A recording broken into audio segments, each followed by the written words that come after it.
Bismillah, Assalamualaikum. Saat hati seseorang berfungsi secara optimal, maka hanya sekedar minum air dingin bisa menurunkan berat badan. 30 menit setelah mengonsumsi 2 cangkir air bisa meningkatkan laju metabolisme tubuh seseorang karena terbakarnya lemak tubuh pada pria dan terpecahnya karbohidrat secara sempurna pada wanita. Dalam membakar lemak tubuh dan trigliserida, umumnya hati memproduksi karnitin dengan total kebutuhan 20 hingga 200 mg per hari yang berfungsi untuk menjaga keseimbangan laju metabolisme tubuh seseorang dan menekan resiko terserangnya penyakit kardiovaskuler. Adapun faktor yang mempengaruhi lambat atau cepatnya laju metabolisme tubuh seseorang adalah usia, jenis kelamin, postur tubuh, level aktivitas harian atau olahraga, dan masih banyak yang lainnya. Untuk informasi lebih jelasnya, yuk simak video berikut.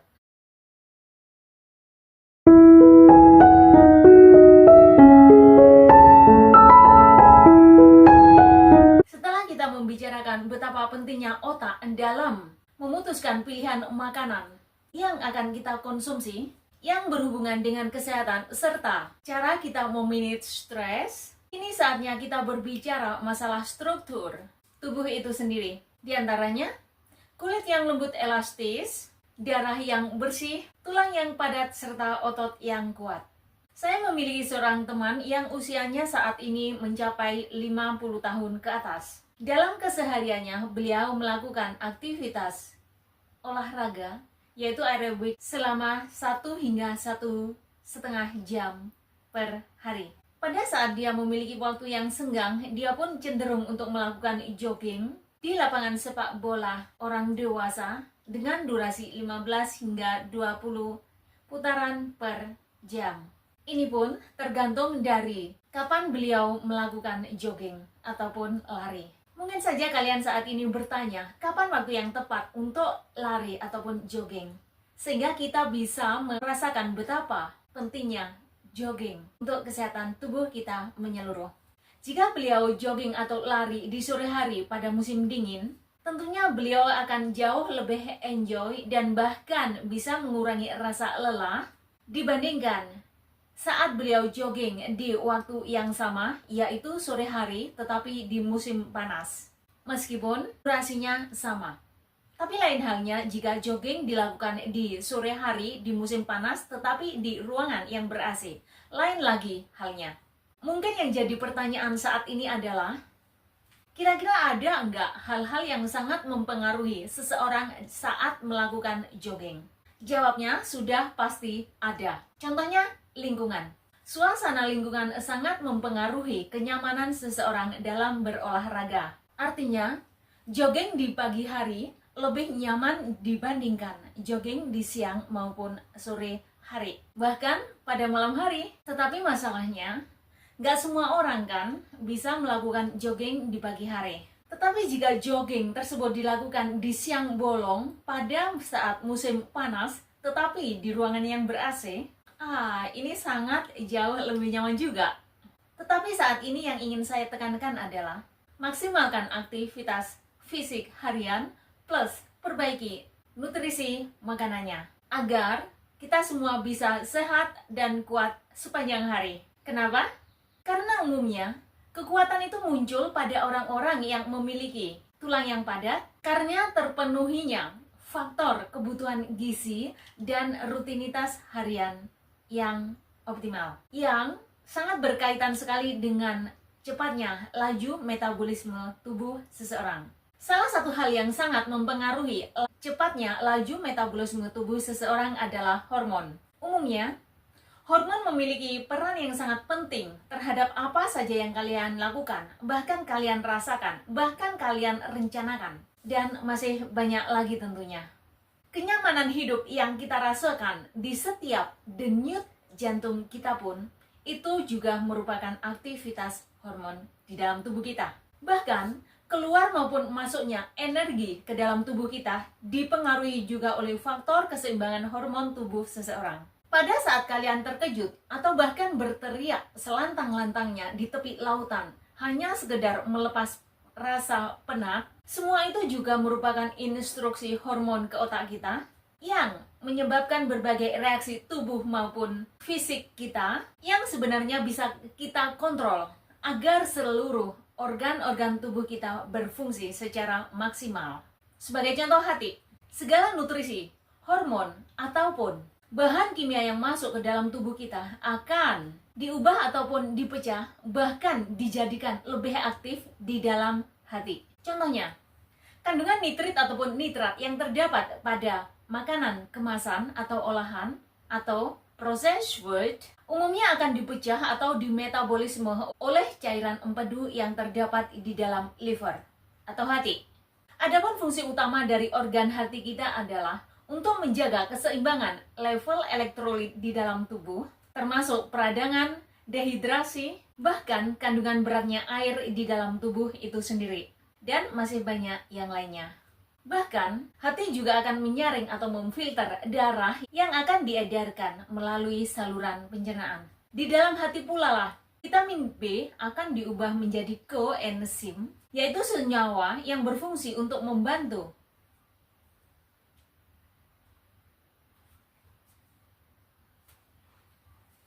enzim dalam menjalankan tugasnya pada saat terjadi reaksi kimia di dalam sel tubuh.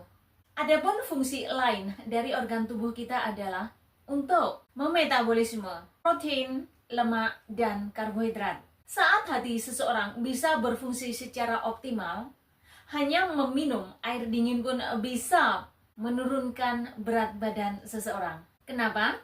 Karena saat tubuh berusaha menjaga keseimbangan temperatur tubuh akan membakar kalori sebagai respon terhadap air dingin yang kita minum. Sekarang yang jadi pertanyaan adalah, berapa banyakkah kebutuhan air minum yang direkomendasikan? Umumnya kebutuhan minum seseorang itu bervariasi. Ini tergantung dari beberapa faktor yang mempengaruhinya. Di antaranya, faktor usia, jenis kelamin, struktur tubuh, artinya gemuk atau kurusnya seseorang, bahkan level aktivitas harian seseorang, dan masih banyak yang lainnya tentunya. Tetapi minimal yang direkomendasikan itu adalah 8 gelas per hari. Dengan asumsi 1 gelas berisi 240 ml air. Serta tambahkan 1 gelas air lagi setelah kalian berolahraga kurang lebih setengah hingga 1 jam. Di sini ada satu hal krusial yang harus kalian ingat dan kalian coba catat. Dalam waktu 30 menit setelah seseorang mengonsumsi 2 cangkir air, ternyata mampu meningkatkan laju metabolisme tubuh seseorang akibat terbakarnya lemak tubuh pada pria dan terpecahnya karbohidrat secara sempurna pada wanita. Di samping itu, liver kita juga memproduksi karnitin, yaitu senyawa yang sangat berperan sekali dalam hal pembakaran lemak tubuh serta trigliserida, yaitu jenis lemak yang bisa ditemui pada tubuh manusia maupun makanan yang mereka konsumsi. Di samping itu, ternyata karnitin sangat berperan sekali dalam menjaga keseimbangan laju metabolisme tubuh seseorang.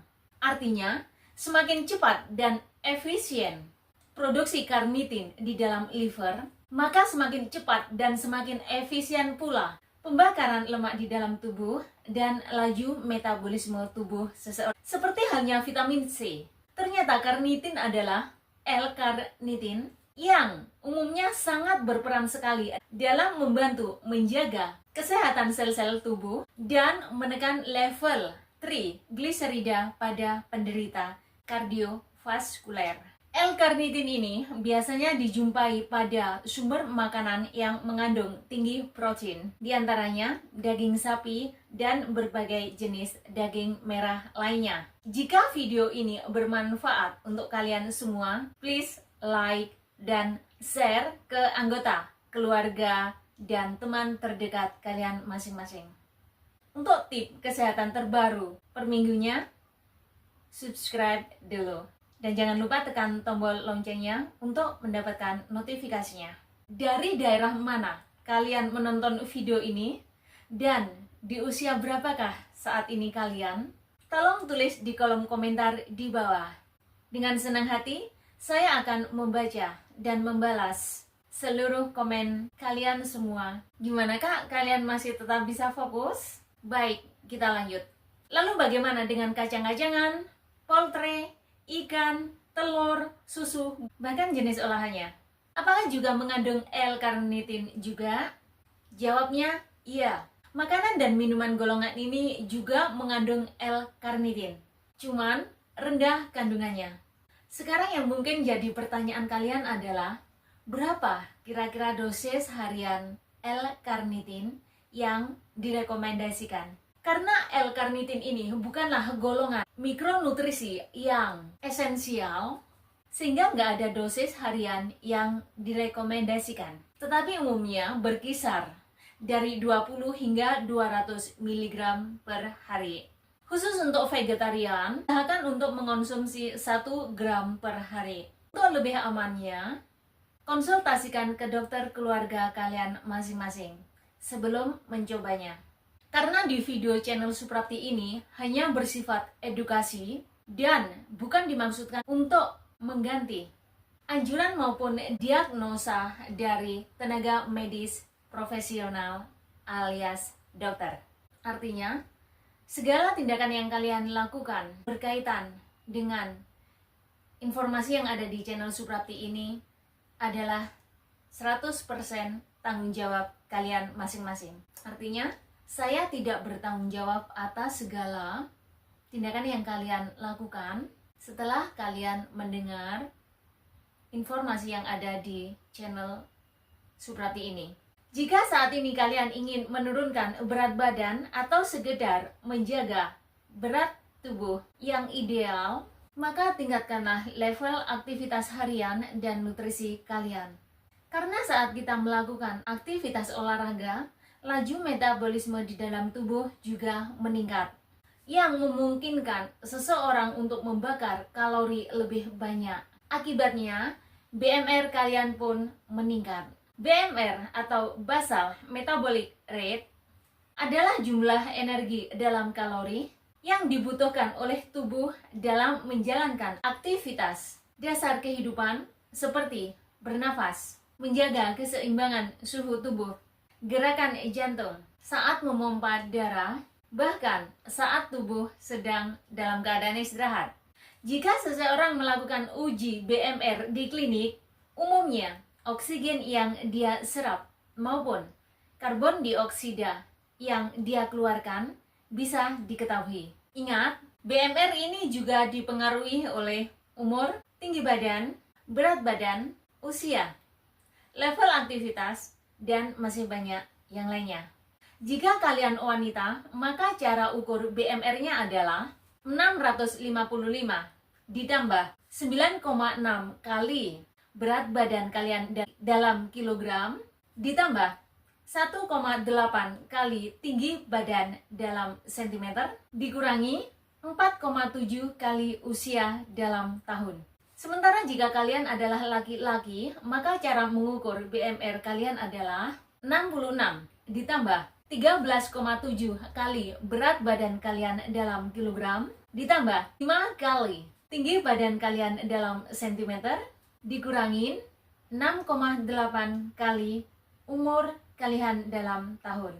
Contohnya seperti ini kak. Jika kalian adalah wanita 30 tahun dengan berat badan 40 kg dengan tinggi badan 165 cm, maka BMR kalian adalah 655 ditambah 9,6 kali 40 ditambah 1,8 kali 165 dikurangi 4,7 kali 30 sehingga BMR kalian adalah 1477. Tetapi ingat ya kak, pengukuran BMR ini tidak berlaku untuk atlet binaraga, orang obesitas, bahkan para penderita penyakit kronis. Gimana kak? Kalian masih tetap bisa fokus? Baik, kita lanjut. Umumnya, laju metabolisme di dalam tubuh itu tidak konstan. Dia bisa berubah-ubah setiap jam, hari, bulan, bahkan tahun. Umumnya hal ini dipengaruhi oleh level hormon di dalam darah seseorang, serta beberapa unsur semikal yang lainnya, bahkan jenis kelamin, berat badan, jenis diet yang sedang dilakukan, umur, kesehatan emosional seseorang, genetik, prosentase lemak tubuh, suhu tubuh, level olahraga, bahkan temperatur lingkungan, dan lain-lain. Ini semua juga ikut mempengaruhinya. Olahraga yang rutin juga bisa menstimulasi cepatnya laju metabolisme tubuh seseorang. Karena level aktivitas tubuh ini sangat bisa meningkatkan level oksigen di dalam darah yang memungkinkan seluruh organ-organ tubuh kita berfungsi secara maksimal dan sehat, secara menyeluruh tentunya. Seiring bertambahnya usia, BMR seseorang juga ikut menurun. Akibatnya, massa otot pun juga berkurang. Umumnya, laki-laki memiliki BMR yang jauh lebih tinggi dibandingkan wanita. Karena umumnya laki-laki memiliki jumlah otot yang lebih banyak, bahkan jumlah lemak yang lebih kecil di dalam tubuhnya dibandingkan dengan wanita. Faktor genetik pun juga bisa mempengaruhi laju metabolisme tubuh seseorang. Bahkan di luar sana, banyak juga ditemui bayi yang barusan lahir memiliki laju metabolisme yang sangat cepat dibandingkan dengan yang lain. Bahkan pada saat tubuh kalian sakit pun, temperatur tubuh menjadi tinggi. Akibatnya, laju metabolisme tubuh pun meningkat. Suhu ruang yang dingin, cuaca yang dingin, atau musim dingin pun sangat mempengaruhi laju metabolisme tubuh seseorang. Karena saat itu, tubuh kalian berusaha lebih keras untuk membakar energi dalam menghasilkan panas demi menjaga keseimbangan tubuh kalian semua. Video menarik yang lainnya ada di sini. Wassalamualaikum. Bye.